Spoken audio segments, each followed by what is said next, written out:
জনকল্যাণ সমিতি ইউকের উদ্যোগে পূর্ব লন্ডনের ম্যানর পার্কে অনুষ্ঠিত হয়েছে দিনব্যাপী ব্যাডমিন্টন টুর্নামেন্ট।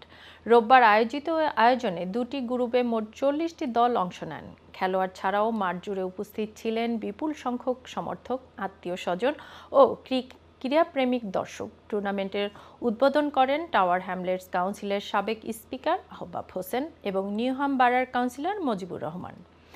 ইন্টারমিডিয়েট লেভেলে আলম ও নাহিদকে হারিয়ে চ্যাম্পিয়ন হন মইনুল ও সামির। অ্যাডভান্স লেভেলে সোহেল ও রাজু চ্যাম্পিয়ন হন মারুফ ও এক্লাসকে হারিয়ে।